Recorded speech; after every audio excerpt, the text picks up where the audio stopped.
Evelyn Carter did not cry at her own wedding. She stood at that altar with her hands folded and her jaw set hard as riverstone, and she made herself a promise, the same promise she'd been making since the night her father looked her in the eye and told her she was the only debt he had left worth paying.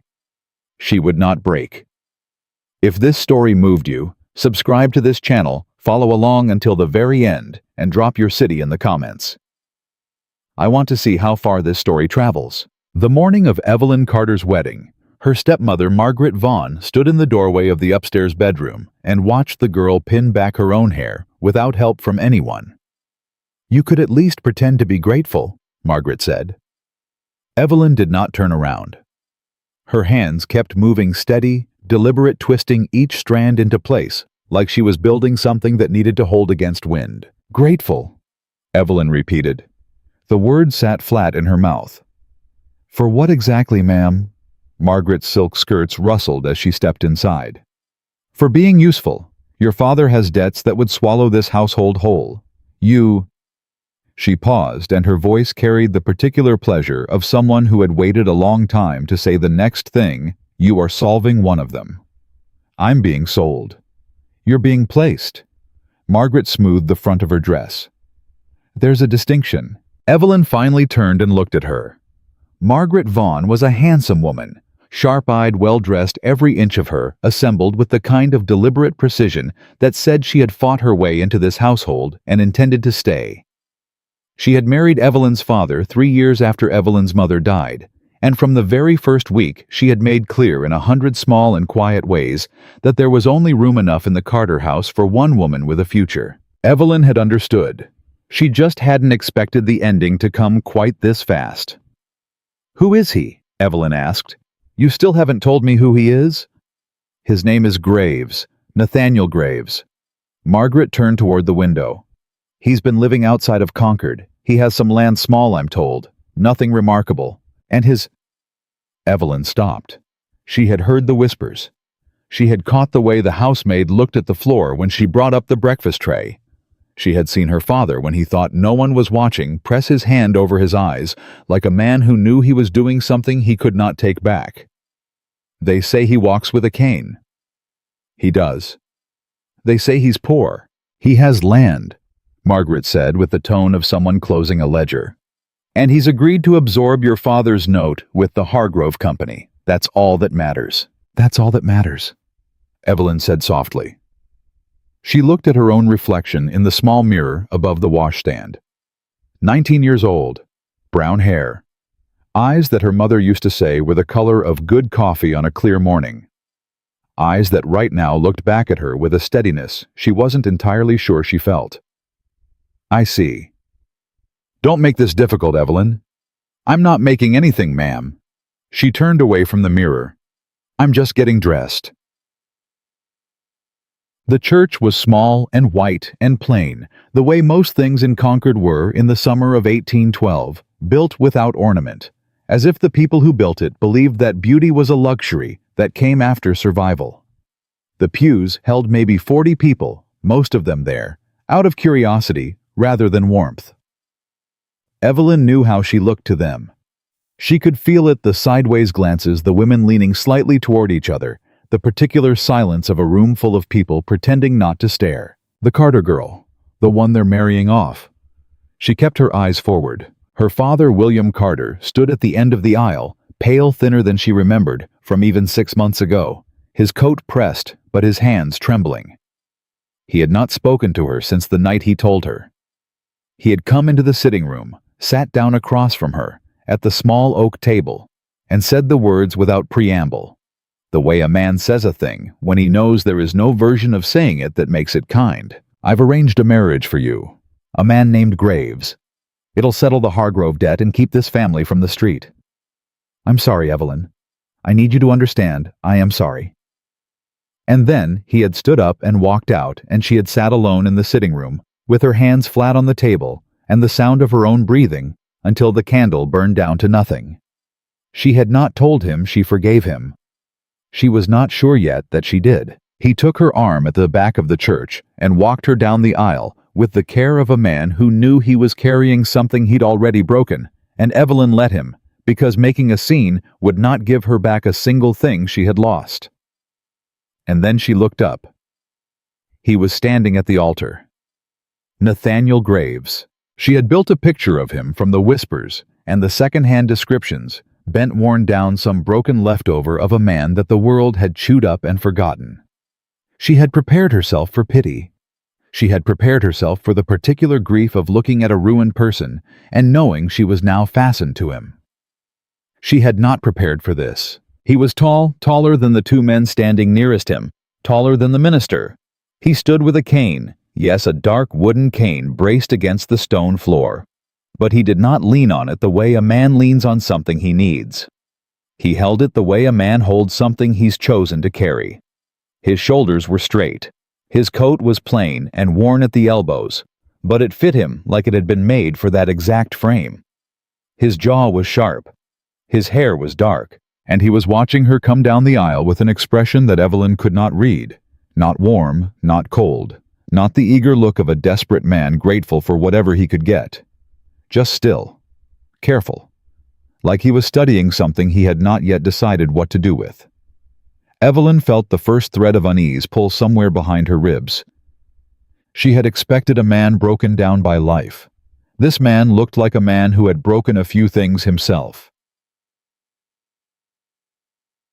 "Do you, Evelyn Ann Carter, take this man?" "I do." She said it before the minister finished the sentence, not out of eagerness. Out of the same stubborn efficiency she'd used to pin her own hair that morning. Get through it. Get to the other side. She felt Nathaniel's gaze on the side of her face. She did not look at him. "And do you, Nathaniel?" "I do," he said. His voice was low, unhurried. The kind of voice that did not rise to fill a room, but somehow filled it anyway. The minister said the final words. Someone in the back pew coughed. Her father, at the edge of her vision, pressed his hand briefly over his eyes.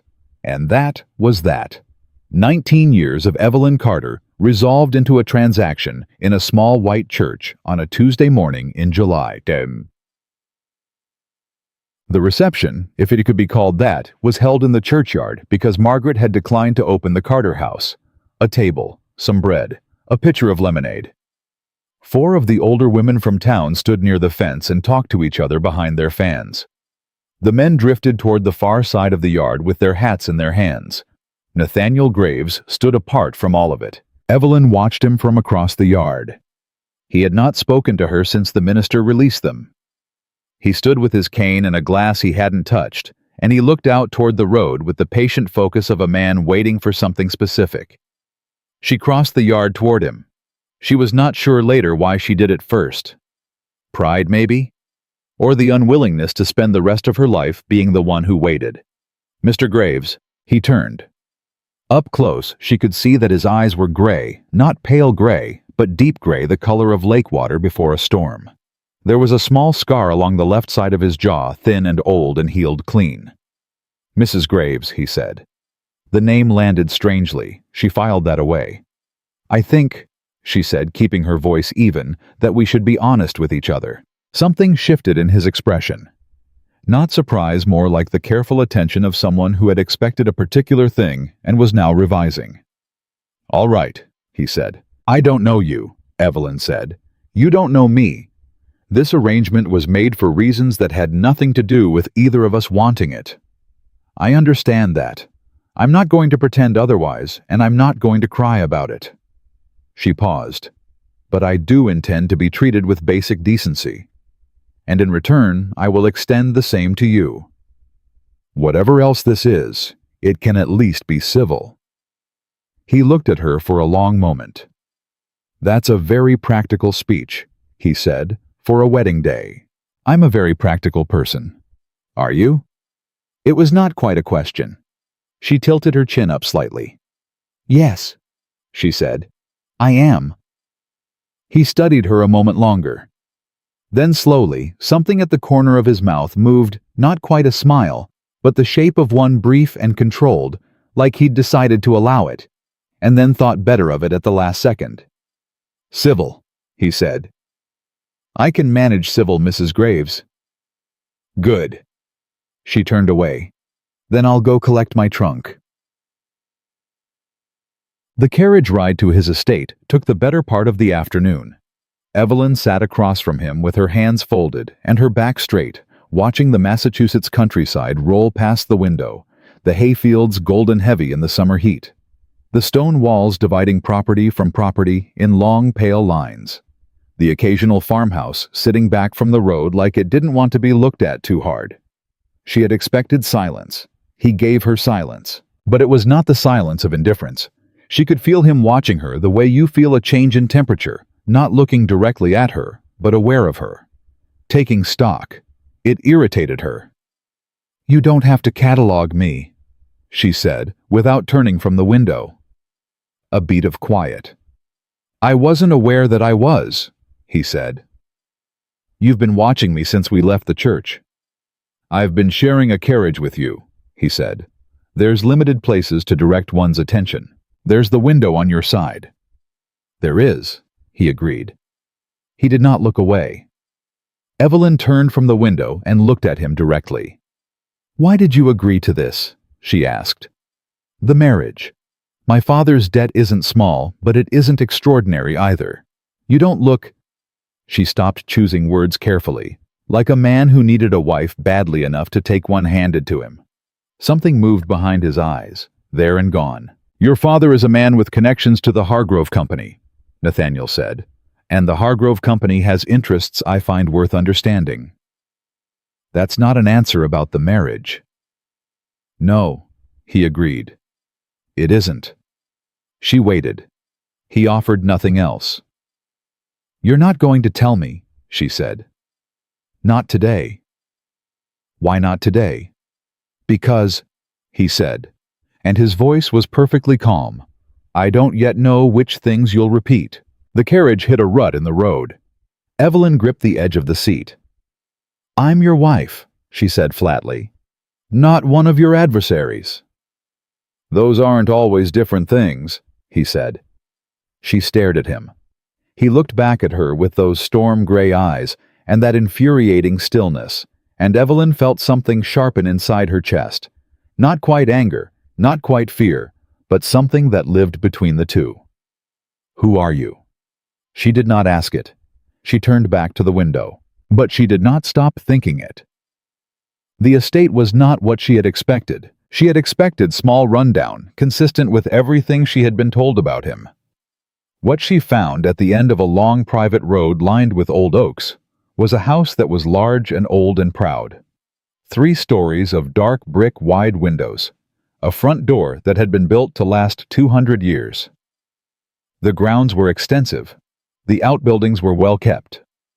A pair of older men near the stable straightened when the carriage came through the gate, and the way they straightened, the precise, automatic deference of it, sent a small cold feeling moving through Evelyn's stomach. That was not how men stood for a struggling farmer. That was how men stood for someone they answered to. She said nothing.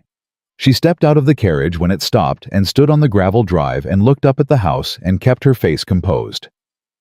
A woman appeared at the front door. 60s, Evelyn guessed. White-haired, broad-shouldered, with the kind of face that had decided a long time ago not to be surprised by anything. "Mrs. Graves." The woman's voice was warm, matter-of-fact. "I'm Hannah. I run the house. We've been expecting you." "We," Evelyn said. She looked sideways at Nathaniel, who had come up beside her. "Hannah has been with the estate for 30 years, he said. "With the estate," Evelyn repeated. "Not with you." A small silence. "Come inside," he said. "You've had a long day." Hannah showed her to a room on the 2nd floor. Clean, well-furnished, a window that looked out over the back of the property where a wide meadow ran down to a tree line. Someone had put a small vase of wildflowers on the writing desk.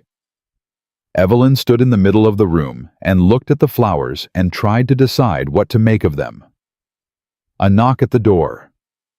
"Come in." It was Hannah with a tray tea-bread cold chicken. "You must be hungry," Hannah said, setting the tray on the table by the window. "It's a fair distance from town." "Thank you." Evelyn sat. "Hannah, how long has Mr. Graves owned this property?" Hannah was quiet for just a moment too long. The kind of quiet that is not absence, but decision. He came to it some years back, she said carefully. How many years? I couldn't say exactly, ma'am. Couldn't, Evelyn said, or won't. Hannah looked at her. For a moment, the older woman's eyes held something, an appraisal sharp and genuine, and then just barely something that might have been respect. You're quick, Hannah said. My mother raised me to pay attention. Evelyn poured her own tea. Is there anything in this house that is what it appears to be, Hannah? Hannah picked up the empty tray and moved toward the door. At the threshold, she paused. The wildflowers are real, she said. He picked them himself this morning before he left to collect you. She closed the door behind her. Evelyn sat alone with her tea and the wildflowers, and the long summer evening coming through the window, and she thought about a man who walked with a cane. He didn't seem to need, who lived in a house that didn't match his story, who had married her for reasons he refused to explain, and who had, on the morning of a transaction he had arranged, gone into a field and picked flowers for a woman he had never met. Who are you, Nathaniel Graves? She wrapped both hands around her teacup. She was going to find out. She did not sleep much that first night. The house was quiet, in the way that large old houses are quiet, full of sounds that were not sounds, creaks and settlings, the occasional distant movement of someone still awake.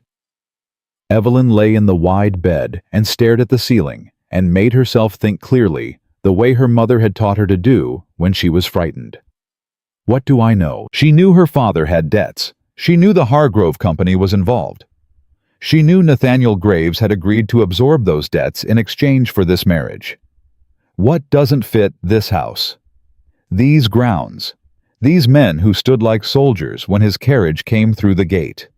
The way Hannah spoke about him, careful, protective, the loyalty of someone who knew the real version of a story being kept from the world. What does he want from me? She didn't know. And not knowing was the thing she could not tolerate.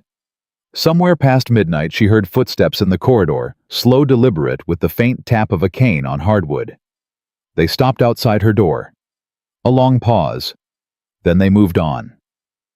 Evelyn lay in the dark with her heart beating steadily and her jaw set hard, and she thought, whatever game this is, I am not going to be the piece that doesn't know it's on the board.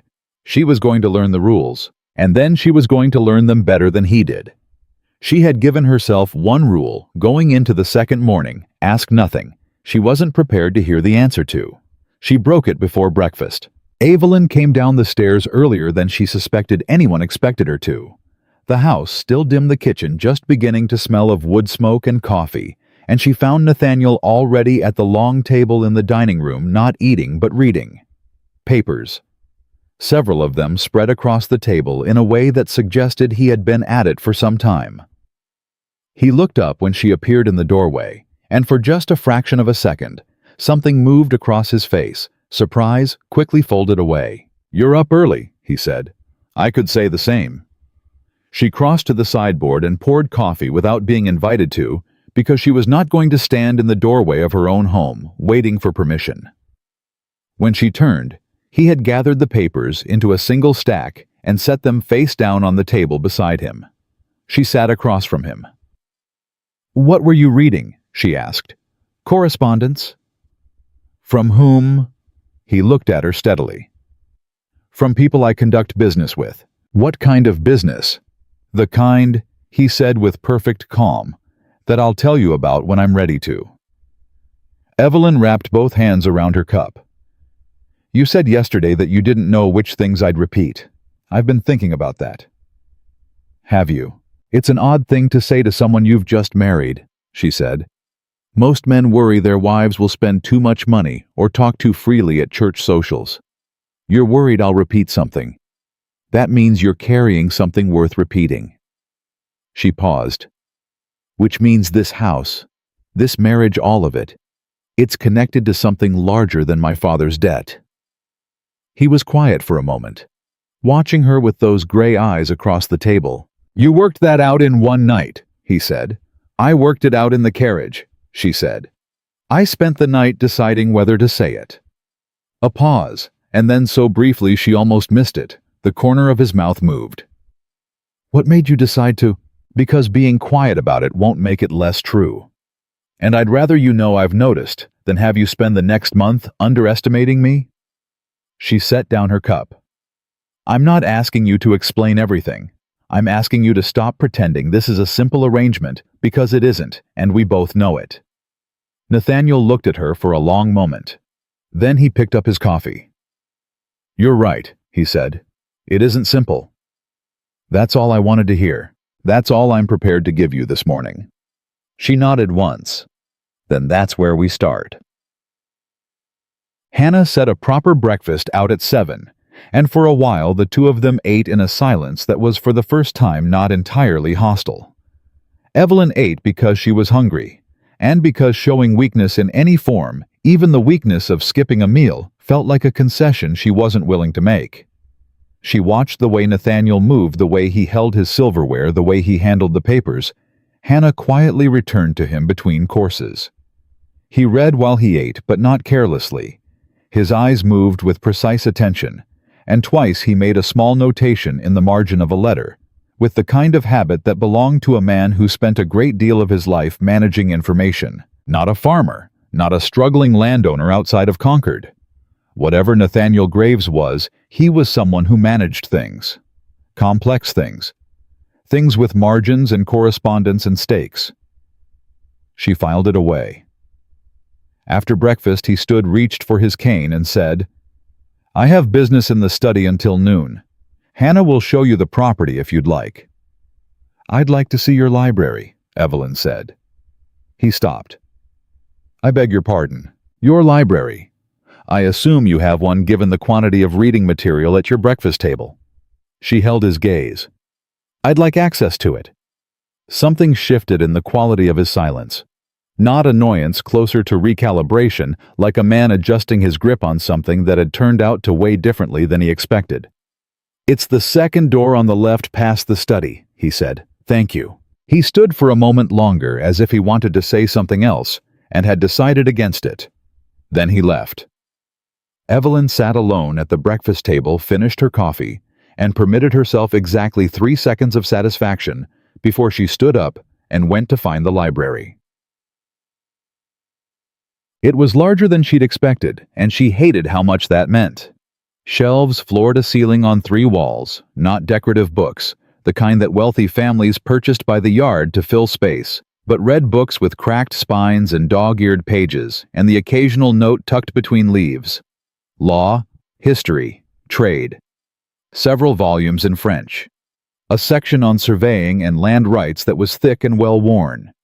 A smaller shelf near the window with navigation charts folded and refolded until the creases had gone soft. She ran her fingertips along the spines and thought, this is the library of a man who has been preparing for something for a very long time.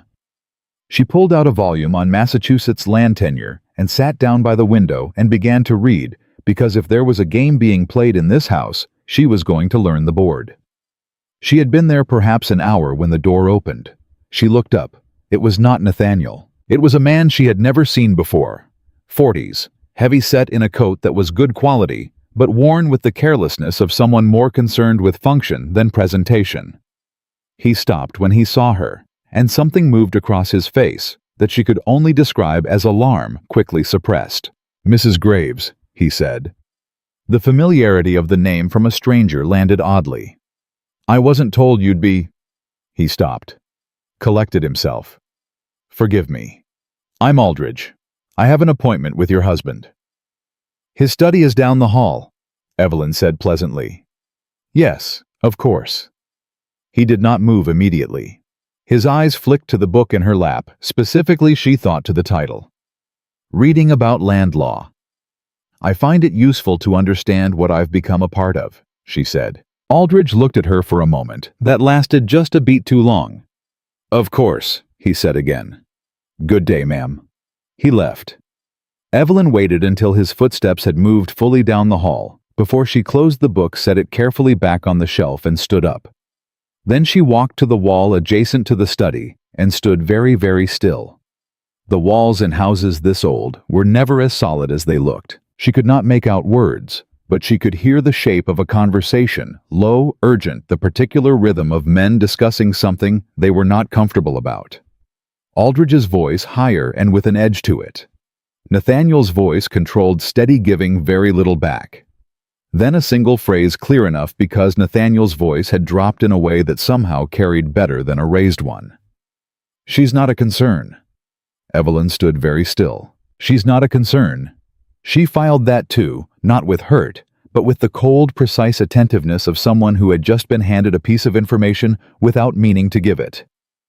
She was not a concern, which meant someone had asked, which meant someone outside this house knew about her and had felt the need to ask whether she was a problem. She walked back to the library, sat down, and opened the book again. She was not going to give anyone reason to change that assessment. Not yet. Not until she understood what she was not a concern about. Nathaniel found her there at noon, exactly when he'd said he would be finished. He stopped in the doorway when he saw her still reading and said nothing for a moment. "You actually stayed," he said. She looked up. "Did you think I wouldn't?" "I wasn't sure what you'd do." "I told you, I'm practical." She set the book aside. "Your friend Aldridge was here." Not a flicker, not even a small one. "He's not a friend. He's a business associate." "He was surprised to find me in the library. He wasn't informed of my marriage in advance. He seemed concerned that I was reading about land law." This time there was a pause, brief but there. "You noticed that," Nathaniel said. "I notice most things." She stood. "I'm not going to lie to you and say I didn't try to hear what you were discussing. The walls are thin. I couldn't make out the words." She met his eyes. "Except one phrase." He waited.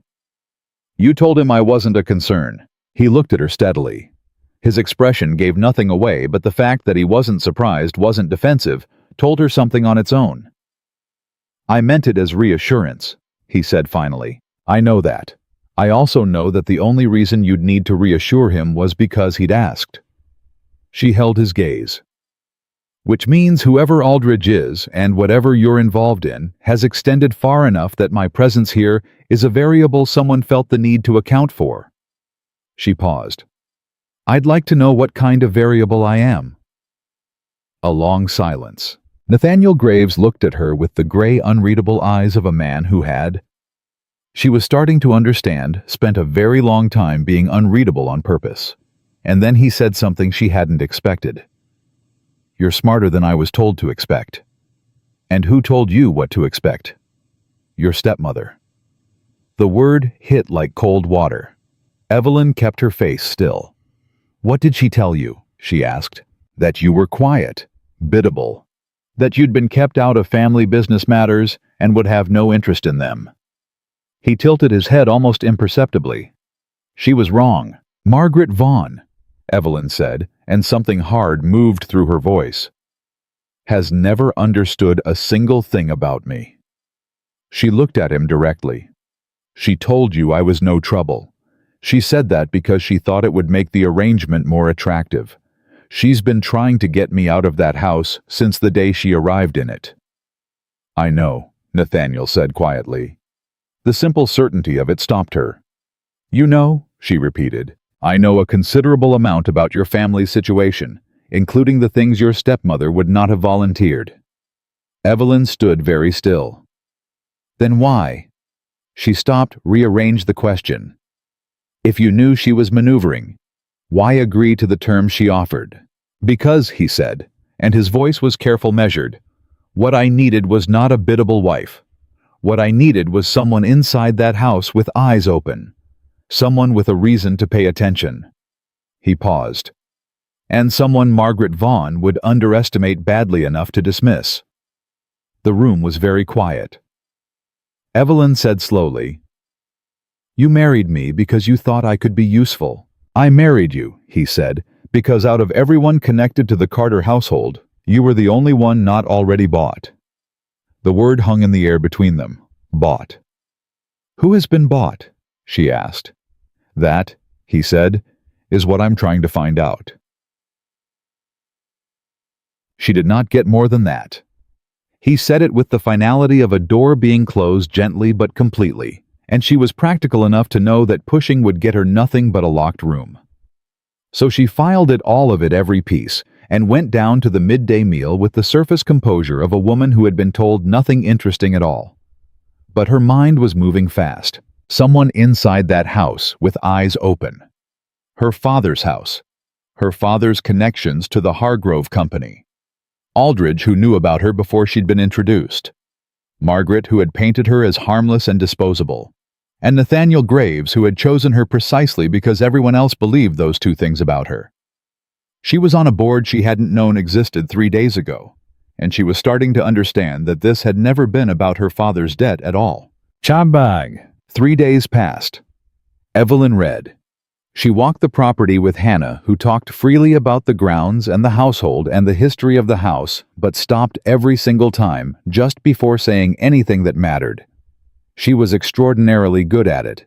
The deflection was so smooth and practiced that Evelyn almost admired it. On the 4th morning, she came downstairs and found Nathaniel at the table again, not reading this time, but sitting with his coffee untouched and his jaw set in a way she hadn't seen before.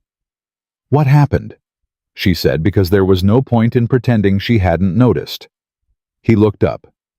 "Sit down," he said. She sat. He slid a letter across the table. She picked it up and read it, short, unsigned, written in a hand that was careful and deliberate, the handwriting of someone trained to obscure their natural style. "The woman is not what you arranged. Move the timeline or lose the advantage." She read it twice. Set it down. "A for Aldridge?" she asked. "No." He picked up his coffee. "Aldridge received a copy of the same letter. He forwarded it to me this morning." "Then who is A?" "Someone above Aldridge." He looked at her. "Someone who has eyes inside this county that I haven't yet identified." "They know I'm not biddable," Evelyn said. "Someone told them I've been reading, asking questions." She felt the small, cold weight of it settle. "There's someone in this house. Or someone who watches the house. Either way." She picked up the letter again. "The woman is not what you arranged." She looked up at him. "What does this change?" "It accelerates things." "What things?" He was quiet for a moment, the particular quiet of a man deciding how much of a wall to take down. She waited. She had learned in 4 days that patience was the only key that opened any door in this house. "The Hargrove Company," he said finally, "has been systematically defrauding merchants along the eastern seaboard for 6 years. Inflated port fees, manipulated cargo assessments, false tax declarations. They have a network of officials in their pocket. Customs agents, county registrars, 2 men on the circuit court." He paused. "Your father stumbled into their ledgers 3 years ago. They allowed him to accumulate debt because an indebted man is a useful man. Men who owe you money carry your packages without asking what's inside." Evelyn sat very still. "My father," she said carefully, "is being used." He was being used. Whether he understood it, Nathaniel's voice was measured, I can't say with certainty. "He's not a clever man," she said. The words cost her something. "But he's not corrupt. He wouldn't—" She stopped. She thought of the night he'd told her. "I'm sorry, Evelyn. I need you to understand I am sorry." The face of a man who knew he was doing something he couldn't take back. "He knew something was wrong," she said slowly. "He just didn't know how wrong." "I believe that too," Nathaniel said. And the quiet way he said it, without condescension, without performance, was the first genuinely human thing he had offered her since the altar. She sat with it for a moment. Then, "And you, who are you?" she asked.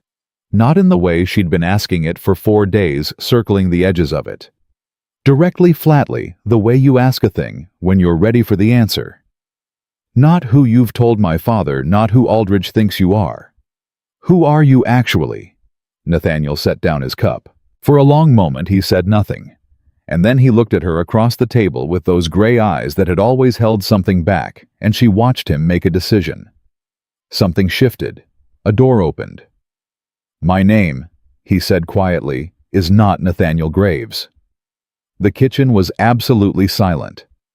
"Then what is it?" she asked. "My name," he said, "is Nathaniel Ashford, and I am—" He paused, and the pause was not for dramatic effect, but for the weight of what came next. "I am the Duke of Wrentham, and every man inside the Hargrove network knows that name, which is why it cannot be the name I use." Evelyn looked at him. She looked at him for a very long time. Then she said with a steadiness that surprised even her, "And you have made me without my knowledge or consent the wife of a man who does not legally exist." "Legally," he said, "you are the wife of Nathaniel Graves. That name is real. It is one I hold the documentation for. The marriage is lawful. But the man is not. The man," he said, "is more real than the name, if that means anything to you." It did not make her feel better. She was not sure he had expected it to. She stood. She walked to the window. She looked out at the morning, the meadow, the tree line, the sky already burning hot with the July sun, and she thought about the 19 years that had led to this table, to this house, to a man who had just told her that everything she thought she had been sold into was in fact something considerably larger and more dangerous than she had imagined. Then she turned around. "All right," she said. He blinked, just barely. "All right," he repeated. "I can't undo it. I can't go back to that church, or to my father's house, or to the version of myself who didn't know any of this." She clasped her hands in front of her. "But I will not be kept ignorant again. Whatever you're doing, whatever this network is, whatever danger has just accelerated its timeline because someone decided I wasn't harmless, I want to know. All of it." She met his eyes without flinching. "Not because I want to be useful to you, but because this is my life now, and I will not live inside a story I don't understand." Nathaniel looked at her for a long moment. The morning light came in hard through the window behind her. "You understand," he said quietly, "that knowing makes you a target." "I was already a target," Evelyn said. "I was a target the moment I married you. The difference is that now I'd like to know what I'm aimed at." He was silent. And then slowly he reached across the table and turned the stack of papers face up. "Sit down," he said. "This is going to take some time." He spread the papers across the table like a man laying down cards he'd been holding for a long time. Evelyn did not reach for them immediately. She sat and she watched his hands move, arranging, sorting, the practiced efficiency of someone who had organized this information so many times he could do it without looking. And she understood that whatever was about to happen in this room was a point of no return, for both of them. "The Hargrove Company," Nathaniel said, "is not a trading company. It never was. It's a mechanism, a way of moving money that doesn't belong to the people moving it through channels that look on paper entirely legitimate." "Whose money?" Evelyn asked. "At this point, half the county's." He placed a document in front of her, columns of numbers, names, dates. "Merchants who think they're paying port fees, farmers who think they're paying crop assessments, families who've taken loans and can't understand why the principal never shrinks no matter how faithfully they pay." He tapped the page, all of it flowing upward, to 3 men at the top of the network. Evelyn studied the columns. Who are they? Franklin Hargrove, the public face, the man whose name is on the charter. Everyone knows Hargrove. He attends church. He donates to the Foundling Hospital. He's on 3 civic boards. Nathaniel's voice was flat and precise. The second is a man named Voss, circuit court judge. His rulings have protected Hargrove's operations from legal challenge 6 times in 4 years. And the third, he paused just barely, is a man named Silas Vaughn. The name went through Evelyn like ice water. "Vaughn," she said. "Your stepmother's brother," Nathaniel said. "The arrangement was never simply about your father's debt. Silas Vaughn needed someone inside the Carter household to monitor your father once he began asking questions about the Hargrove ledgers. Margaret was already there. She'd married into the household specifically to provide that access." Evelyn sat very still. "My father," she said slowly, "didn't stumble into their ledgers. He was placed near them." "Yes." "And Margaret," she stopped. The pieces were assembling themselves into a shape she did not want to look at directly. Margaret suggested the marriage. To you. She came to my father with the name Nathaniel Graves and told him it solved his debt problem. She brought my name to your father, yes, but not because I arranged it. Nathaniel's jaw tightened slightly. Someone inside my own network fed that name to Vaughn's people. They wanted me married to someone they could watch, someone they believed was manageable. He met her eyes. They chose you because Margaret told them you were. They used her assessment of me to trap you, Evelyn said. They thought they did. Did it work? A beat. That depends, he said, on what happens next. Evelyn looked down at the papers.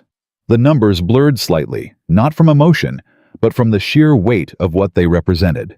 6 years of systematic theft, a judge in the network's pocket. Her own father used as a courier, probably carrying documents he couldn't read the significance of.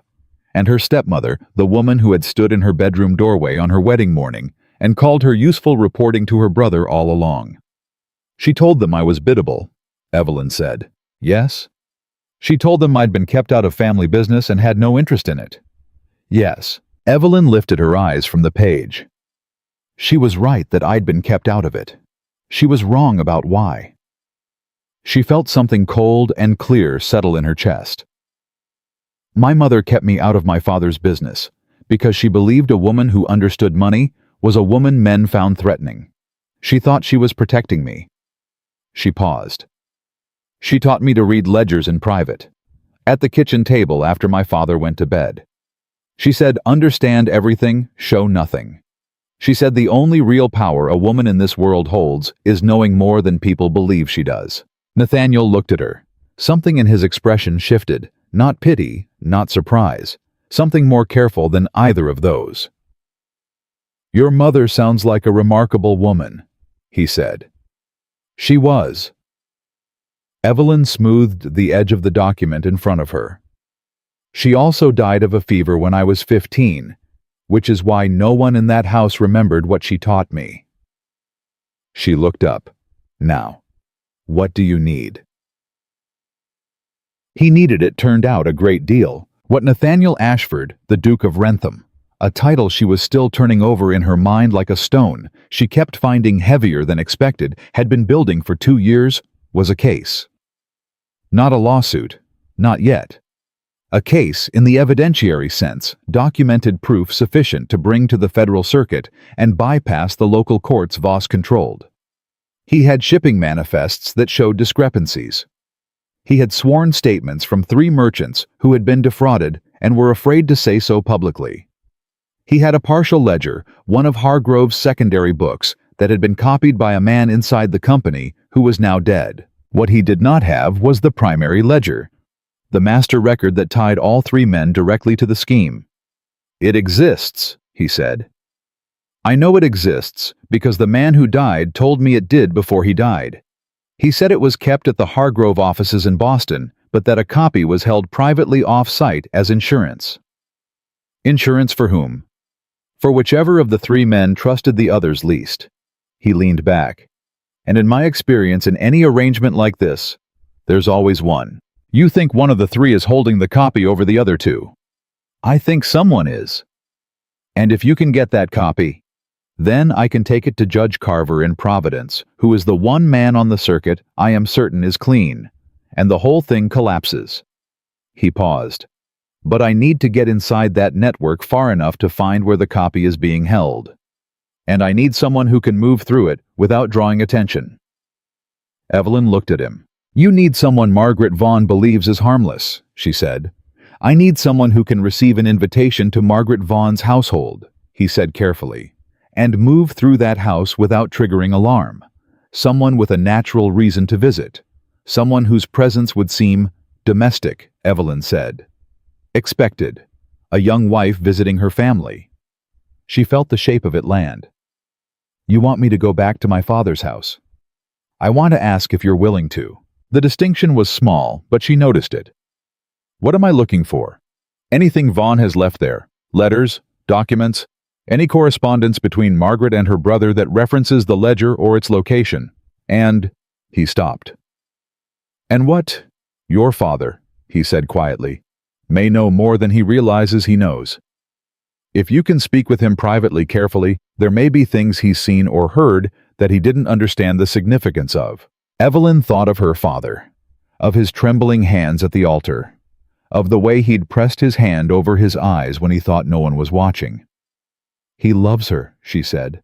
Margaret, he genuinely loves her. He won't want to believe she's been, I know. If I push him too hard, he'll go to her, and then she'll know. I know that too, so I have to be careful enough that he talks to me without realizing what I'm drawing out. She exhaled slowly. I have to pretend I'm coming home to visit. Just a young wife, checking on her father. Yes. And I have to do it before Vaughn's people decide I'm a problem that needs to be removed. A silence. Yes, Nathaniel said. His voice was even, but something behind it wasn't. How long do I have? The letter Aldridge forwarded said to move the timeline. He met her eyes. A week, possibly less.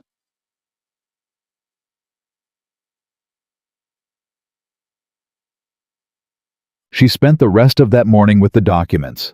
Nathaniel sat across from her and answered every question she asked, and she asked a great many about the structure of the network, about the men inside it, about the geography of the operation, which ports, which customs agents, which county officials.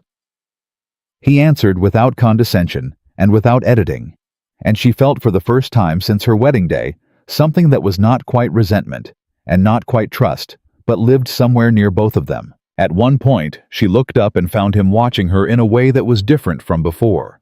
Not the calibrating assessment of a man deciding what to reveal, but something quieter, more unguarded. What? She said. Nothing. He looked back at the papers. You were about to say something. A pause. I was thinking, he said carefully, that I have spent 2 years building this case. And in the last 3 hours, you have asked the questions I should have asked 6 months ago. He did not say it with any particular emotion. He said it the way a precise man acknowledges a fact he'd prefer were otherwise. That's all. Evelyn looked at him for a moment. You've been doing this alone, she said. I have people who report to you. That's not the same thing. She returned to the document. Everyone in your position is alone. That's the nature of it.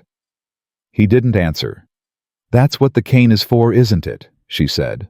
Not a question. It's not for an injury. It completes the picture, he said. Nathaniel Graves. Broken man, small land, nothing worth watching. The cane is part of the character. You walk too steadily for it to be real. I noticed on the first day. I know, he said quietly. I saw you notice. She looked up sharply. You watched me figure it out. I watched you decide not to say anything. Something moved in his expression. That was the moment I believed you might actually be able to do this. The admission sat between them unexpectedly honest. You were testing me, she said. I was always testing you, he said. I want you to understand that I'm aware of how unfair that is. It is unfair. She held his gaze. Don't do it anymore. A beat? Then, all right. I mean it. I know you do, he said. All right. That afternoon, Hannah brought tea and set it between them without a word, with the particular tact of a woman who understood more than she was asked about and kept all of it carefully inside herself. When she left, Evelyn poured without being asked, because she had stopped waiting to be asked for things and said, Tell me about Wrentham. Nathaniel looked at the tea. It's a title, not a place I've spent much time. Where did you grow up? Boston, largely. My father's townhouse. And your father, is he? He died 4 years ago. Flat. Not performatively grieved, just stated. My mother when I was 12. I've been largely my own household since then. You've been alone a long time, Evelyn said. I've been occupied, he said. That's not the same thing. It isn't. She looked at him directly. But they're both true, aren't they? He looked at her for a moment. Then he picked up his tea. You should rest this afternoon, he said. We'll arrange the visit to your father's house for the day after tomorrow. That gives you tomorrow to prepare." She understood the deflection. She let it pass, not because she was backing down, but because she had learned in one long morning the precise rhythm of when to push and when to wait with this man. And she was starting to suspect that patience applied correctly would get her further with Nathaniel Ashford than any direct assault. She was right. She just didn't know yet what she would find when she got there. The day before she was to leave for her father's house, a second letter arrived. Not through Aldridge this time. This one came directly slipped under the front door before anyone was awake, found by Hannah when she came down at 5 in the morning. Hannah brought it straight to Nathaniel, and Nathaniel came to Evelyn's door at 5:30 and knocked, and when she said come in, he stepped inside and held out the letter without preamble. She read it standing up still in her wrapper, her hair loose because there had not been time to arrange herself into something more armored. It was short, 8 words. "Tell your husband to stop, or your father pays." She read it twice. Her hands were steady. She was slightly surprised by that. "They've shifted targets," she said. "Yes. They were watching me. Now they're threatening him." She lowered the letter. "They think a threat to my father will do what the warning to you didn't." "They think it correctly," Nathaniel said, and his voice was careful. "It changes your situation. It changes nothing about what I'm doing tomorrow." "Evelyn." "It changes nothing." She met his eyes. "If anything, it makes it more urgent. My father is being held like a card in their hand. The only way to make that card worthless is to take what they're hiding and put it somewhere they can't reach." She held out the letter. "Keep this. We may need it." He took it. He looked at her for a moment with something she couldn't quite name. Not admiration exactly, but close to it. The look of a man remeasuring a distance he thought he'd already calculated. "You're not afraid," he said. "I'm terrified," she said. "I'm choosing not to let that be the loudest thing in the room." He was quiet. "That's what my mother taught me," she said, right after she taught me to read a ledger. She left the next morning before the heat settled in a plain carriage with a driver she did not recognize, but who Nathaniel told her was one of his men and could be trusted completely. Nathaniel stood at the front door as she climbed in, and for a moment neither of them said anything, and she thought 6 days ago I had never seen this man. 6 days ago the worst thing I could imagine was a lifetime of quiet diminishment in a stranger's house. Now she was driving into the house of a woman who had sold her looking for evidence that could dismantle a criminal network to protect a man she wasn't sure she had forgiven. "I'll be back by evening," she said. "If you're not," he said, "I will come for you." She looked at him. He said it without drama, without embellishment, stated it the way he stated most things as plain fact that required no decoration. "I know," she said, and she meant it. She wasn't sure when she'd started to, but she did. The carriage pulled away. She sat with her hands folded in her lap, and her mind organized and sharp, running through everything she knew. Everything she was looking for. Everything she needed to appear not to be doing. She thought about Margaret's face when she walked through that door. She thought about her father's hands still trembling. She thought about 8 words on a plain sheet of paper and a man somewhere in this county who believed that threatening her father was the fastest way to stop her. He didn't know her. None of them did. That was the only advantage she had, and she intended to use every inch of it. The road curved west, and the morning sun came in hard through the carriage window, and Evelyn Carter. Evelyn Ashford, though she had not said that name yet, even privately set her jaw and looked forward. She was going home. And she was going to burn the whole rotten structure down from the inside. The Carter house looked exactly the same, and that was the strangest thing about it. Evelyn had expected something to be different, some outward sign of the rot she now knew was inside it, but it sat on its familiar street in the familiar morning heat exactly as it always had, and the door opened before she even reached the steps, and there was her father. He looked smaller. She noticed that first. Or maybe she had simply grown in the 6 days since she'd left, not in height, but in the part of herself that understood things. And the man in front of her, pale, gaunt-eyed, his waistcoat slightly askew, looked like what he was. A man who had been carrying something too heavy for too long and had started to buckle. Evelyn. His voice broke on the single word. He reached out and took both her hands, and she let him, because whatever she felt about what he had done, she was not here to punish him. "Papa," she said warmly. Naturally, the voice of a dutiful daughter making a visit. "I wanted to see you. I hope that's all right." "Of course it's come in. Come in." He pulled her toward the door. "Margaret is out this morning. She'll be back for the midday meal." Evelyn filed that immediately. Margaret was out. She had perhaps 2 hours. She followed him into the sitting room and sat where she always sat in the chair nearest the window and looked around the room with the eyes of someone who had spent the last 6 days learning to see past the surface of things. "How are you settling in?" her father asked.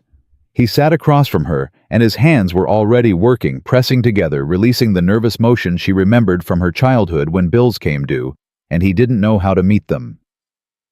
"Well enough," she said. "Mr. Graves is," she chose the word with care, "attentive." "Good. Good." He nodded too quickly. "I'm glad. I want you to know, Evelyn. I want you to know that I truly believed it was the best. Papa." She kept her voice gentle. "I'm not here to revisit that. I promise you." She paused. "I'm here because I've been worrying about you." He blinked. "About me? You looked unwell at the church." She leaned forward slightly. "And you still do, if I'm being honest. Are you sleeping?" Something moved across his face. Relief at being asked, and beneath the relief, something raw. The expression of a man who had been pretending to be fine for a very long time and had nearly forgotten what it felt like to be asked otherwise. "Not much," he admitted. "Business has been complicated. The Hargrove Company." She said it lightly offhand like a name she barely knew. His hands went still. "What do you know about Hargrove?" he asked. "Only what you've mentioned over the years. They handle your port cargo, don't they?" She waved a hand. "I don't mean to pry into your affairs. I only ask because Margaret mentioned once that the partnership had been troublesome lately." The name of his wife softened him the way she had known it would, and he exhaled and looked at his hands. "It's been more than troublesome," he said. "I don't—" He stopped himself. "It's not something you need to worry yourself about." "Of course," she said. And then she waited, because her mother had taught her that too, that silence when applied to a man who was already straining at the seams of something did more work than any question. It took 40 seconds. "I found a discrepancy," he said, quietly, like a confession. "In last autumn's cargo assessment. A figure that didn't match what I'd been told to expect. I brought it to Hargrove's clerk, and he told me it was a clerical error already corrected. But when I went back to my own copies—" He stopped again. "It wasn't a clerical error, Evelyn. It was a pattern. The same adjustment differently formatted appearing across 4 consecutive quarters." Evelyn's heart was beating fast and steady. "Did you tell anyone?" she asked. "I told Margaret." He said it simply without suspicion. "She said I was overtired, that I was reading too much into numbers I didn't fully understand." "And were you reading too much into them?" He looked at her. His eyes in that moment were the eyes of a man who knew exactly what he had found and had spent months trying to unknow it. "No," he said, "I wasn't." She reached across and put her hand over his. "Papa, do you still have those copies, your records from last autumn?" "They're in my study. But Evelyn, if Margaret knew I was—" "I'm your daughter," she said firmly. "Not Margaret. May I see them?" The study was a room she had been in 1,000 times. Her father's desk, his shelves of ledgers in chronological order, going back 20 years. The small portrait of her mother on the wall above the fireplace that Margaret had never managed to take down, because Evelyn suspected her father had on this single point refused. She went straight to the autumn ledgers, while her father stood in the doorway, with the look of a man watching someone walk across thin ice, and unable to decide whether to call out a warning. She found the discrepancy in under 10 minutes. It was elegant, she would give them that. The figure appeared as a legitimate line item, port surcharge assessed by the customs authority, signed off by the district agent. Everything in order. But when you held it against the master shipping rate, which was set by the Federal Trade Office and which did not fluctuate based on local assessment, the number was 14% higher than it had any right to be, and it had appeared in slightly varying form every single quarter. "Do you have the correspondence from Hargrove's office?" she asked, keeping her voice level. "The letters from the past year." Her father crossed to the desk and opened the bottom drawer. A stack of letters neatly tied. He set them on the desk beside her without a word. She sorted through them quickly, reading dates, scanning for names. Most were routine cargo schedules, payment receipts, routine commercial language. But at the bottom of the stack, she found one that was different. The handwriting was different, not Hargrove's neat commercial script, but a looser, more impatient hand. The letter itself was short, concerned solely with what appeared to be a property arrangement, referencing a holding in western Massachusetts, and a transfer of some kind that needed to be documented quietly. The signature at the bottom was a single initial and a last name. S. Vaughn. Her hands did not shake. She set the letter face down on the pile and looked up. "Papa," she said carefully, "do you know a man named Vaughn associated with the Hargrove Company?" The color left her father's face so completely and so quickly that she stood up from her chair. "Papa, where did you hear that name?" he said. His voice had gone tight, thin. "It's on a letter in this stack. A man named S. Vaughn writing about a property transfer." Her father turned away from her and put both hands on the doorframe. His shoulders were rigid. "Silas Vaughn," he said, "is Margaret's brother." She kept her voice soft. "I know, Papa. You—" He turned. "How do you know?" "Because my husband told me." She held his gaze. Gently, firmly, the way you hold something fragile that still needs to be held. "Nathaniel has been investigating the Hargrove Company for 2 years. He knows what's been done and who has done it, and he knows that you were drawn into it without understanding what you were being drawn into." She paused.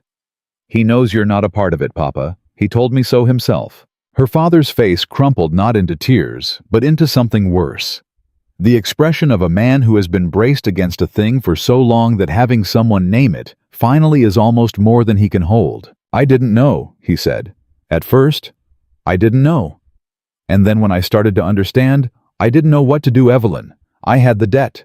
I had the house. I had Margaret. And I love her. I know what she is to you, but I love her. And I couldn't—" He pressed a hand over his mouth. "You couldn't see it," Evelyn said quietly. "I didn't want to," he corrected, and that she thought was the most honest thing he had ever said to her. She crossed the room and put her hand on his arm. "I need to take that letter," she said, "and the ledger copies from last autumn. I need to take them to Nathaniel tonight. If Margaret comes back and finds them gone, I'll be back in the carriage before the midday meal. She won't know." She looked at him steadily. "Papa, I need you to trust me. I know I've given you very little reason to trust my judgment lately." "You've given me every reason," he said. His voice was rough. "It's my judgment that's been the failure here." She held his gaze for a moment. Then she nodded once and began to carefully fold the letters.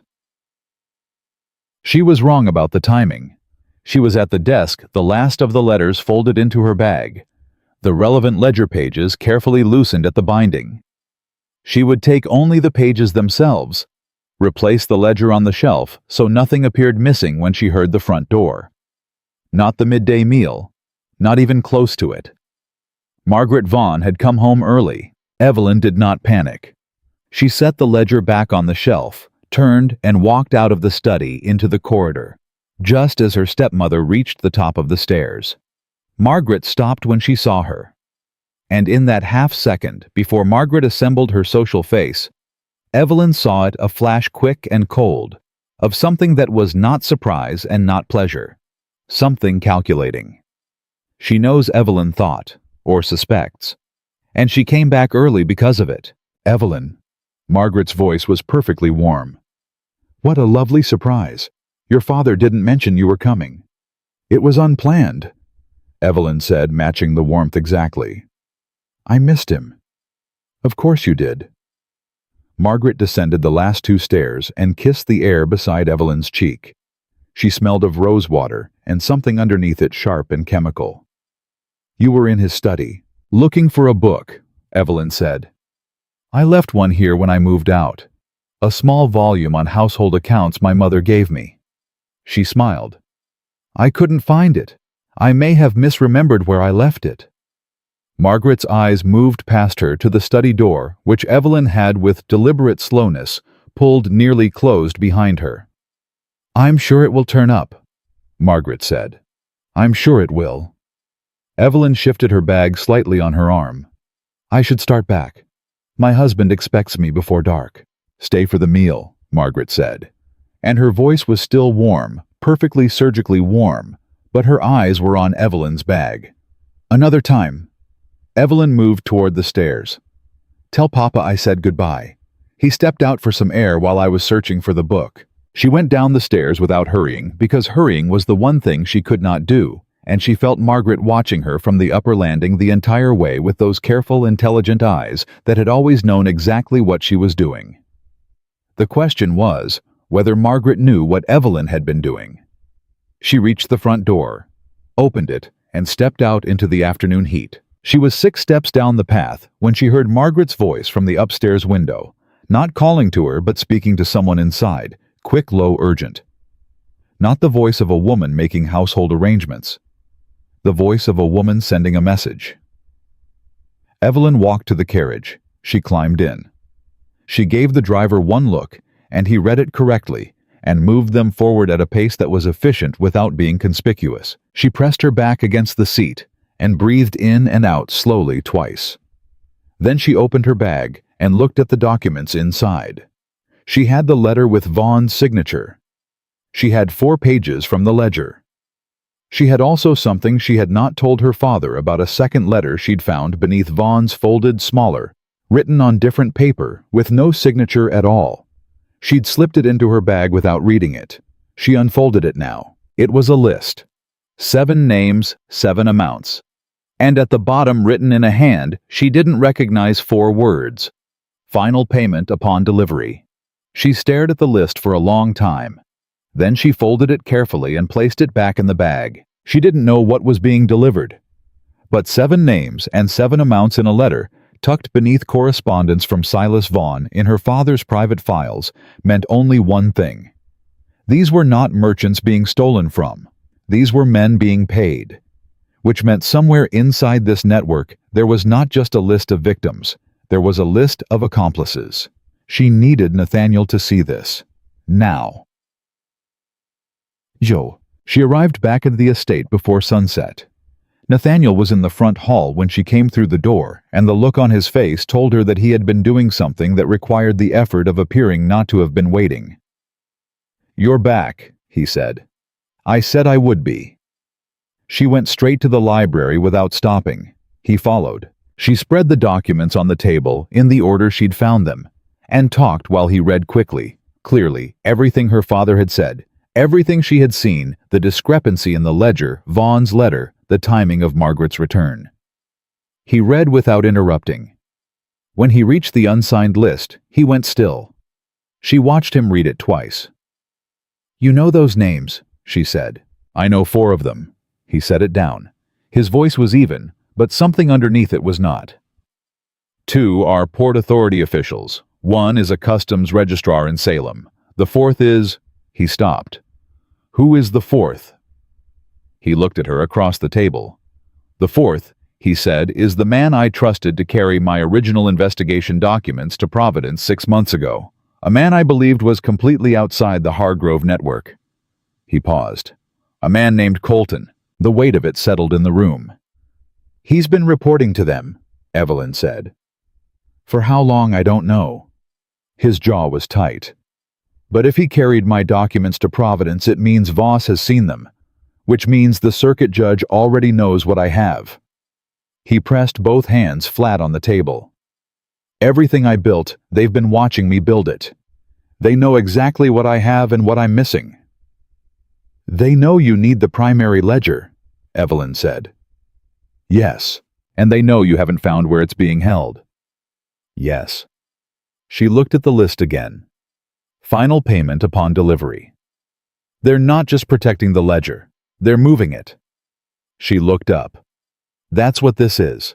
A payment schedule for moving the primary ledger to a new location before you can find it. Nathaniel looked at her. The calculation behind his eyes was moving fast. If they're relocating it, he said slowly, they need someone outside the immediate network to hold it. Someone who isn't already named in the documentation. He picked up the list. Someone clean. Someone who doesn't know what they're holding, Evelyn said. They looked at each other. My father, she said. Your father. The word landed like a stone in still water, and the rings moved outward, and she saw the full shape of it.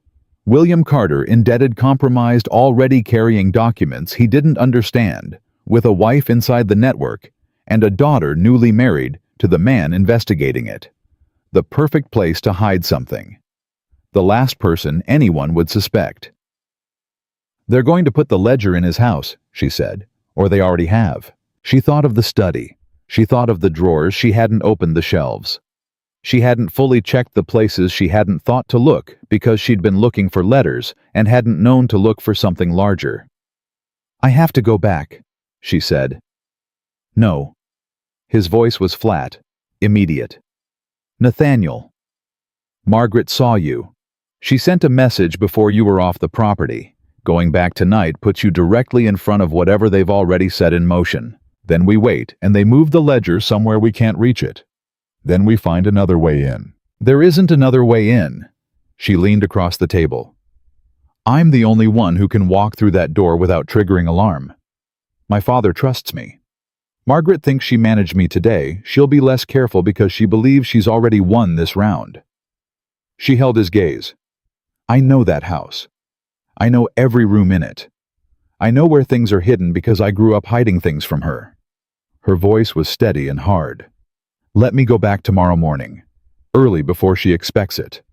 1 hour inside that house is all I need. He looked at her for a long time. You're asking me to send you into a house where the woman living in it is reporting to a man who has already threatened your father's safety, he said. Yes. And you understand that if something goes wrong, I told you, I'm terrified. She straightened. I'm choosing anyway. Another silence. I'll have 2 men at the end of the road, he said finally. If you're not out in 90 minutes, they come in. 2 hours. 90 minutes, he said, and his voice left no room. She looked at him. He looked back, and she realized in this moment, with the documents spread between them and the weight of everything pressing down, that the look on his face was not the assessing calculation she had become accustomed to from him. It was something else. Something that had not been there at the altar, or in the carriage, or across the breakfast table. Something that looked in the fading evening light very much like fear, not of failure, of losing her. She held that knowledge quietly, carefully, the way you hold something you are not yet ready to name. 90 minutes, she agreed. She picked up her bag from the table and walked toward the door. Evelyn. She turned. Nathaniel stood at the table with the documents in front of him, and his hands at his sides, and he looked at her the way he must have looked at things he did not say directly, without flinching, with the total honesty of a man who had been careful with his words for so long that when he set the carefulness aside, even briefly, it cost him something visible. Be careful, he said. 2 words. Plain as water. And somehow the most unguarded thing he had said to her in 6 days of conversations that had changed everything. I always am, she said. She meant it as a reassurance. But as she walked down the hall toward the stairs, she felt it settle differently in her chest, not as a promise made to him, but as a promise made to herself. She had been careful her whole life, careful and quiet and overlooked. But tomorrow morning, careful was going to be a weapon, and she intended to use it. She did not sleep.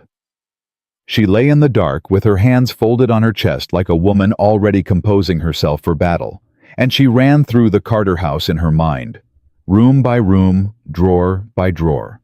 The places her mother had kept things, The places her father had always been too sentimental to reorganize, the places Margaret had taken over, and the places crucial that she had not. By 3 in the morning, she had it. The one place she hadn't checked. The one place no one would think to look because no one remembered it existed except her. Her mother's sewing room. Small, tucked at the back of the second floor, converted to a storage room after Eleanor Carter died. Margaret had put trunks in it.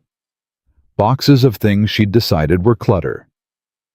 She had not, to Evelyn's knowledge, ever spent more than 3 minutes inside it, because the portrait of Eleanor that hung above the small fireplace made Margaret Vaughn visibly uncomfortable, and the woman was too shrewd to let that discomfort show for long. If you needed to hide something in the Carter house in a room no one watched closely, that was the room. She was dressed before first light. She came downstairs to find Nathaniel already in the hall, coat on, and she stopped on the 3rd step. "You're not coming," she said. "I know," he said. "I'm seeing you to the carriage." She came down the last 3 steps and stopped in front of him. In the low lamplight, she could see that he had not slept either the particular quality of stillness that wasn't rest, but endurance. "The 2 men at the road," she said, "already positioned. Thomas is the one on the left when you come back out. You give him the signal, you touch the right side of your collar if anything is wrong inside. If you don't come out in 90 minutes, they don't knock. They go straight through." She nodded. "Evelyn." He said her name the way he'd been saying it for a week now, without decoration, without the formal distance of Mrs. Graves. Just her name, like it meant something specific to him. If Vaughn's men are already in that house, they won't be. It's not yet 5 in the morning, and Margaret doesn't know I'm coming. She paused. She thinks she won yesterday. People who think they've won stop watching so carefully. He looked at her for a moment. Then he opened the front door. The Carter house was dark when she arrived. She had the driver stop 2 streets away and walked the rest because a carriage pulling up at dawn was a sound that carried, and she had not survived this far by making sounds that carried. The kitchen door was unlocked. It had always been unlocked until 8 in the morning when the cook arrived and bolted it from the inside. Her father had never changed the habit even after Margaret told him to, because William Carter was a man who believed in his bones that a locked door was an unwelcoming one. She loved him for that. Even now, she moved through the kitchen and up the back stairs, and she counted steps the way she had as a child. The 3rd one creaked. Skip it. The 7th one was solid. The 9th one only if you walked on the far right edge. 20 years of memory in her feet. She reached the 2nd floor corridor. Her father's door was closed. No light beneath it. Margaret's door, their door, she corrected herself, was also closed. She went to the end of the corridor, to the small door that was slightly narrower than the others, the one you had to duck your head to pass through if you were above average height. She opened it and went inside. It smelled of dust and cedar and something faintly floral that had been her mother's, a sachet still hanging from the window latch, 15 years old, and still faintly there. She stood for a moment and let herself feel it, because grief does not ask permission, and she had learned not to fight it on a timeline. 2 seconds. 3. Then she moved. The portrait of Eleanor Carter looked down from above the fireplace, young in it, younger than Evelyn was now, with brown eyes and a composed expression that Evelyn had inherited, along with the ability to read a ledger and the stubbornness to survive a bad situation without showing how bad it was. "I know, Mama," she thought. "I'm working on it." She went to the trunks first. Margaret's things. Old curtains, crockery wrapped in cloth, books that had been deemed unnecessary. She moved through them systematically, not searching wildly, but methodically, the way Nathaniel moved through documents. Everything replaced exactly as found. Nothing. She went to the shelves along the far wall. Her mother's sewing boxes still stacked as they'd always been, because neither her father nor Margaret had ever touched them. She opened each one. Thread needles, thimbles, a pair of scissors. A folded piece of paper in the 3rd box. Her heart kicked, but it was one of her own letters from years ago, tucked there by her mother and never retrieved. She stood in the center of the room and made herself breathe and think. Not the trunks, Not the shelves. Where else? She looked at the fireplace. The small hearth long unused a decorative iron screen in front of it. She crossed to it and moved the screen aside and reached up into the flue. Her hand closed around a flat package wrapped in oilcloth wedged against the interior brick. She pulled it out, unwrapped the oilcloth with hands that were steady through an act of pure will. It was a ledger, thick, leather-bound. The cover stamped in the lower right corner with a single letter H, the Hargrove Primary Ledger.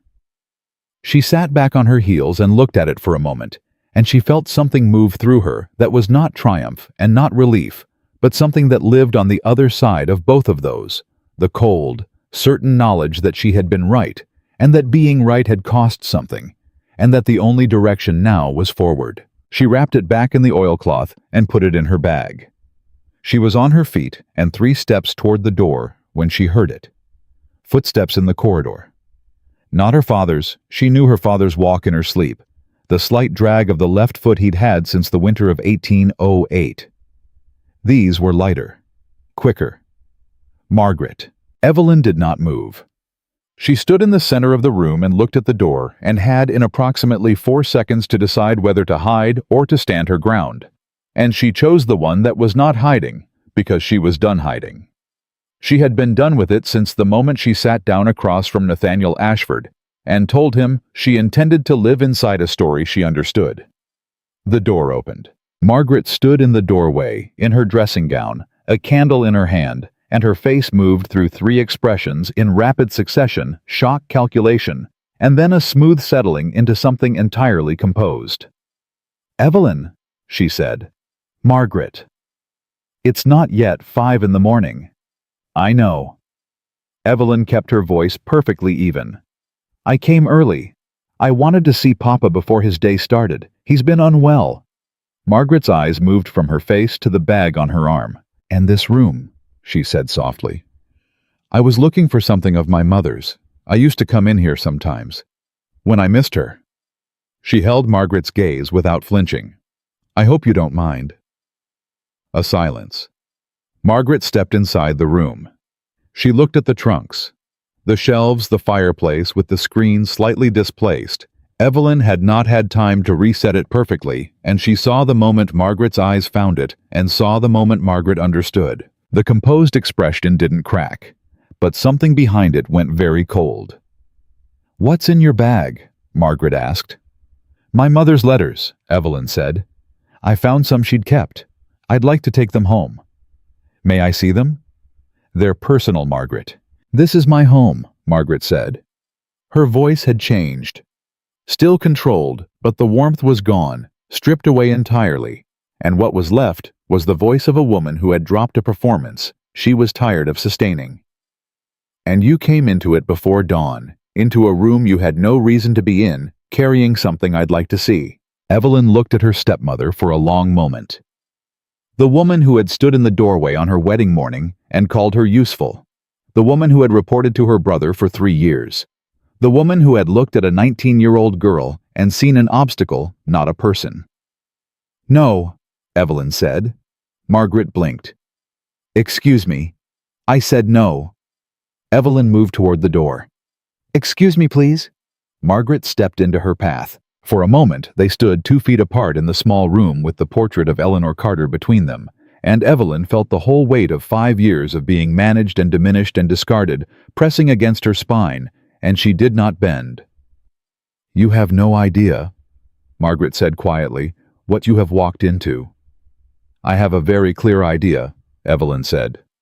"Move aside, please. Silas Vaughn," Evelyn said, "will be in federal custody before the week is out, along with Franklin Hargrove and Judge Voss." She paused. "And every other name on the payment list in my husband's possession." She watched Margaret's face and saw the exact moment the name landed. "Yes, we have the list." Margaret's composure fractured. Just for a second, a single second, the performance fell entirely, and what showed beneath it was not anger, but something closer to fear. "You don't know what you've done," she said. "I know exactly what I've done." Evelyn stepped around her and walked to the door. "What you've done is the part that concerns me," Specifically, what you've done to my father. Your father is going to need someone to be honest with him. She stopped in the doorway and looked back. That will have to be me. Because you won't be in a position to do it. She walked out of the room before Margaret could answer. Her father was awake. She found him in the corridor, drawn out by the sound of voices, still in his nightshirt, lamp in hand. Evelyn. He looked between her and the room behind her. What's happening? Papa. She took his arm and steered him firmly toward the stairs. I need you to get dressed, quickly. You're coming with me. Coming with? I don't understand. I'll explain everything in the carriage. Right now, I need you to trust me. She stopped at the top of the stairs and held both his hands and looked at him the way she had not let herself look at him since the night he told her about the marriage directly, without the careful management of her own expression. I've found what they hid in this house. I'm taking it to Nathaniel. And I need you away from here before Margaret sends word to her brother. She squeezed his hands. Papa, I need you to move. He looked at her. His eyes were frightened and exhausted, and something else, something she recognized as the look of a man who has been waiting for someone to take his hand and lead him out of a room he has been trapped in for a very long time. All right, he said. He dressed in 4 minutes. She stood in the corridor and listened to Margaret's door, which had not opened, and she counted seconds and kept herself absolutely still inside. At 80 minutes from her arrival, she walked out of the Carter house with her father's hand in hers and the Hargrove primary ledger in her bag, and she touched the right side of her collar once as she passed the 2 men at the end of the road, because that was the signal for I have it, and she did not look back. Nathaniel was not at the estate when they arrived. He had gone. Hannah told her to meet with Aldridge. The man was apparently ready finally to provide a sworn statement, and the timing could not wait. Evelyn sat her father at the kitchen table with coffee and Hannah's capable presence, and she went to the library and set the oilcloth package on the table and unwrapped it, and she sat down with the Hargrove primary ledger and she read it.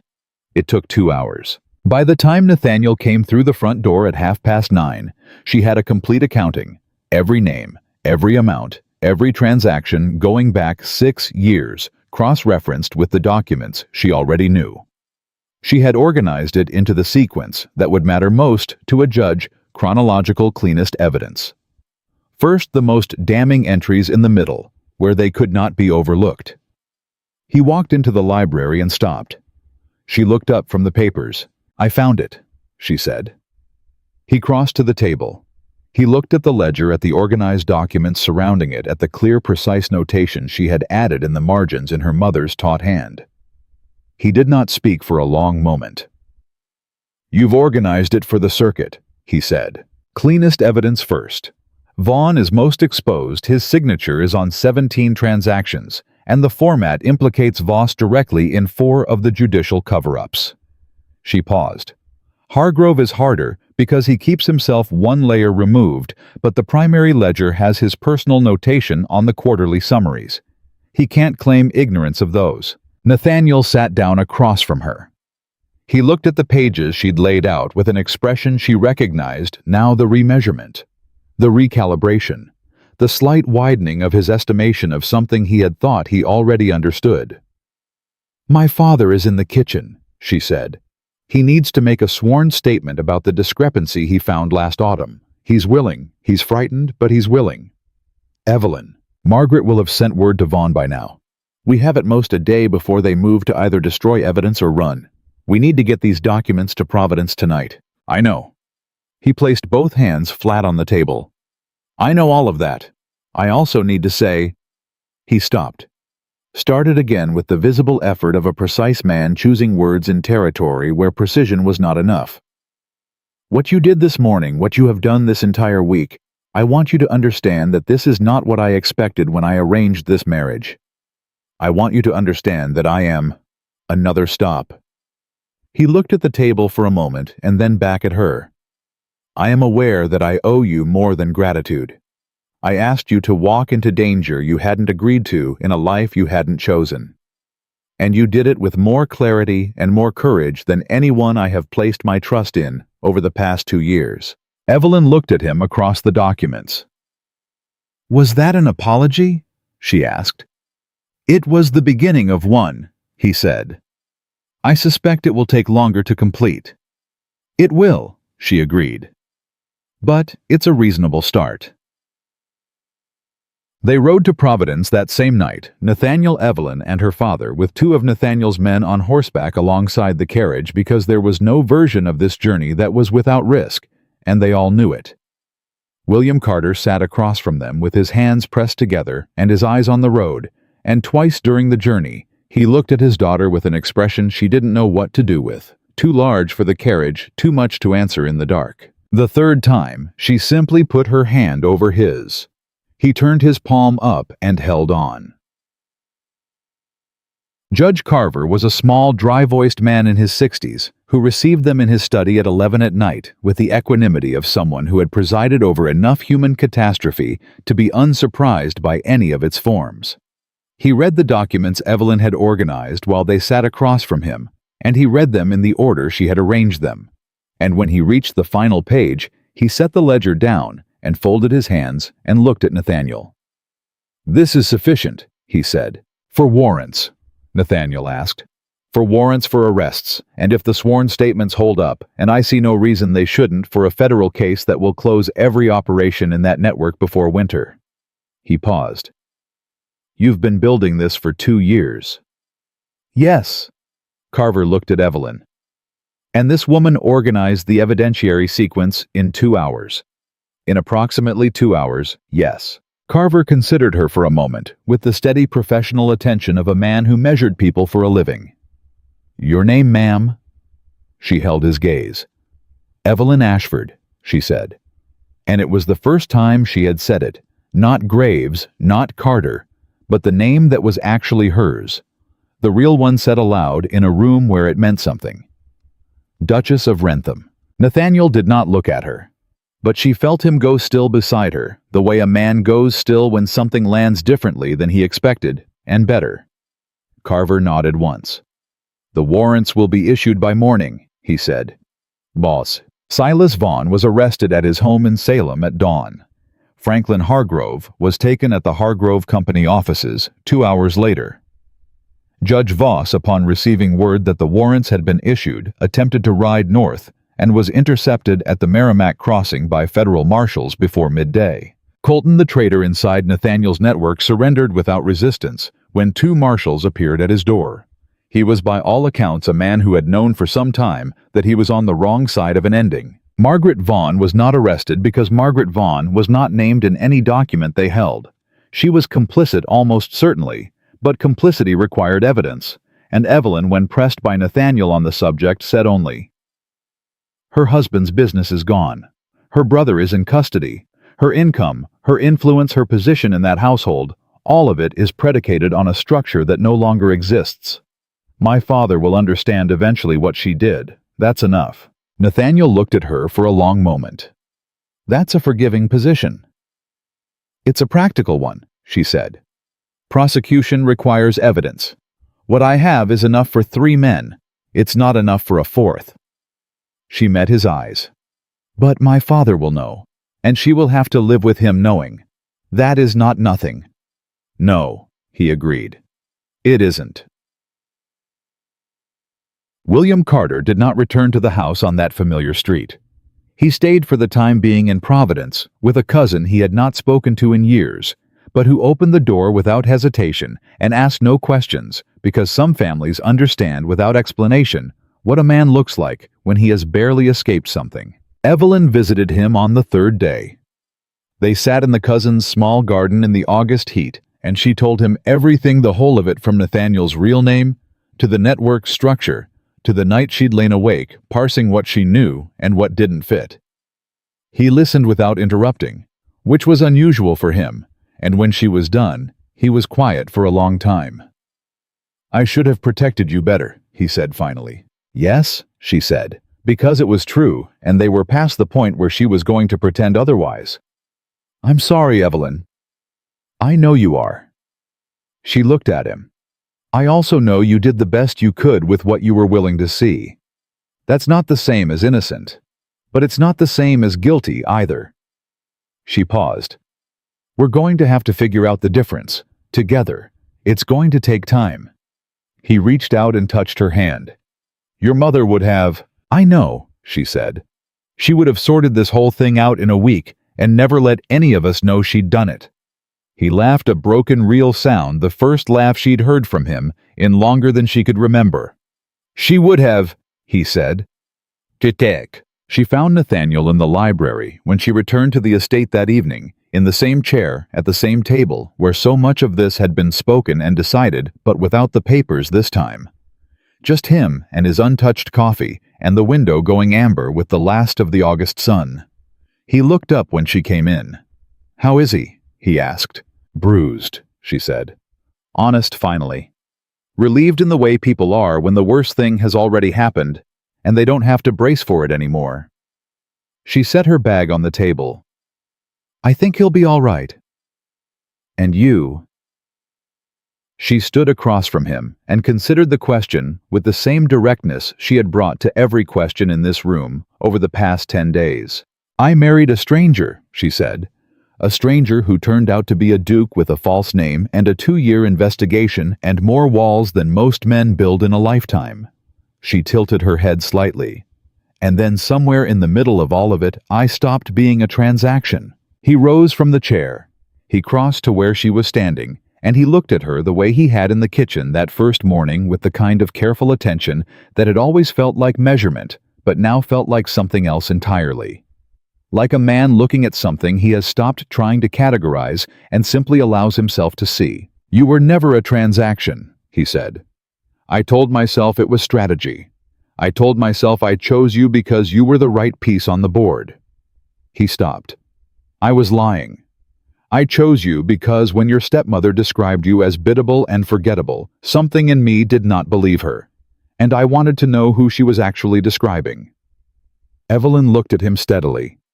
Now you know, she said. Now I know, he said. And the way he said it carried no more walls, no more distance, just a man finally standing in the same room as the truth. She put her hand in his.